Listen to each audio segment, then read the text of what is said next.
سب سے پہلے قبلہ شاہ صاحب کا بہت زیادہ شکر گزار ہاں کہ چونکہ میری دوستی یا تعلق دنوں کے نال جو ہے وہ آئی کا نہیں ہے. میرے نانا میرے دسن کہ سارا تعلق جو ہے تقریباً 150 سال پرانا بالکل آزاد کشمیر کی اس کا سفر جو شروع ہے دوستی کا اور نسل کا نسل چلتا تیسری کی چوتھی نسل جو ہے واپس سے تعلق نبھا رہی ہے. شاہ صاحب نے مطلب انہوں نے پروگرام کیا آرگنائز آگے تشریف لائے. سب سے پہلے سے میں ایک چھوٹی جی مدد کرنا چاہوں گا کہ میں پنجابی بولتے رہنا لیکن لکھی پڑھنی نہیں سنانی آتی. میں اس سے اپنا مضمون اردو سے لکھ کے لے کے پیچھے ایک آواز سن تھینک یو پیچھے کوئی بتایا سن کہ چونکہ صرف کے اخبار میں چھتا میرا کالم چھپانا سی تاکہ دور دراز کے لوگ جڑے پنجابی میرے نال دے عمر بہت گھٹ لوگ جڑے پنجابی پڑھ سکتے ہیں کالجاں یونیورسٹیز کے اندر وہ انہاں واسطے ضروری سی کہ اسی اردو چ لکھنے ہیں تاکہ اپنے وسیع نال جڑن دا ایک رستہ ہموار کر سکیں. باقی سارے میں سمجھ جانے کی انشاءاللہ کرنا. میرے مضمون کا عنوان سی کہ پنجابی زبان و ادب کے احیاء میں صوفیانہ روایات کا جائزہ. پنجابی زبان و ادب کے احیاء میں صوفیانہ روایات کا جائزہ مستمد محققہ کی کتاب کوک پاکستان کوک کے تناظر میں.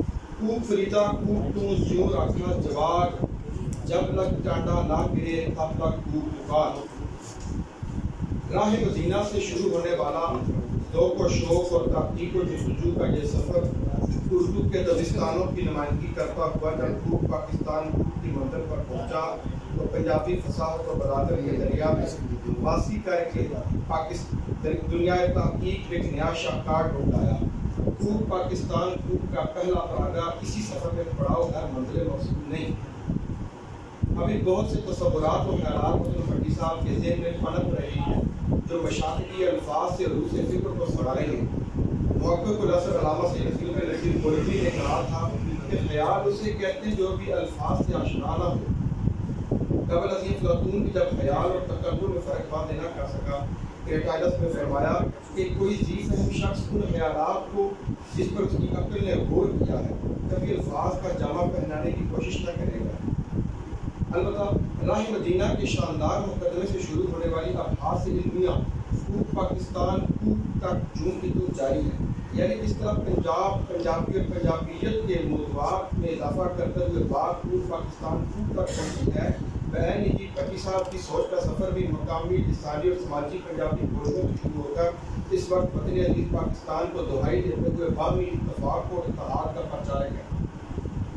جمال حقیقی کے اسیروں سے لے کر روحی کی دلکش منظر کشی تک صوفیاء کے نظریات علمیہ پر بحث کرنا اور ان کے مذہبی شعور پر استدلال پیش کرنا یقیناً لائق تحسین عمل ہے. میں سمجھتا ہوں کہ پنجاب بھر کی ہاتھ اکٹھی کر کے اگر تہذیب کے تشت میں بھٹی صاحب کے قلم کی سیاہی سے گم لی جائے تو خاک پنجاب اٹھنے والی خوشبو کا نام کوک پاکستان کوک ہے جو کہ ریاستی سطح پر اپنی عظمت رفتہ کا لوہا منواتا نظر آتا ہے. عموماً ڈاکٹر علامہ اقبال کو ہی تصور خودی و بے خودی کا خالق سمجھا جاتا ہے لیکن صوفیاء کے ہاں ایک تصور پہلے سے موجود تھا کہ جس کی کھوج لگا کر محترم بھٹی صاحب نے متلاشیان علم و تحقیق پر بہت بڑا احسان کیا ہے. اس طرح صوفیاء کے سیاسی شعور سے لے کر تصور جہاد تک سیر حاصل بحث کرنا اور صوفیاء کے نظریہ قومیت جیسے افکار کو بیان کرنے کا سیرا بھی محترم بھٹی صاحب کے ساتھ جاتا ہے جنہوں نے صوفیاء کو علمی و فکری طور پر متعارف کروایا. ورنہ معروف معنوں میں صوفی اہل صفا کو شمار کیا جاتا تھا اور علمی فکری طور پر ان کی حیثیت معلوم نہ کی جاتی تھی. اسی لیے ایسے صوفیاء کو صوفی سیانے کہا گیا ہے. صوفی سیانہ کی اصطلاح جدید معنوں میں محترم بھٹی صاحب کی اختراع ہے. اگرچہ قبل ازیں ہر دو الفاظ مفرد معنی و حرف رکھتے تھے لیکن دو حضرات جنہوں نے لوگ ادب اور رحمت پر روشنی ڈالی اور اپنے سماج کے بارے میں بلند پایا خیالات و تصورات کا اظہار کیا انہیں بلاشبہ صوفی سیانے ہی کہنا چاہیے کیونکہ صرف صوفی ہمارے عرف میں اور معنی رکھتا ہے اور صرف سیانہ اور. البتہ صوفی سیانے کی اصطلاح سے یہ مسئلہ نہ صرف حل ہوا بلکہ پنجابی ادب میں زبردست اضافہ بھی ہو چکا ہے. امید ہے اہلیان پنجاب اس اصطلاح کو استعمال کر کے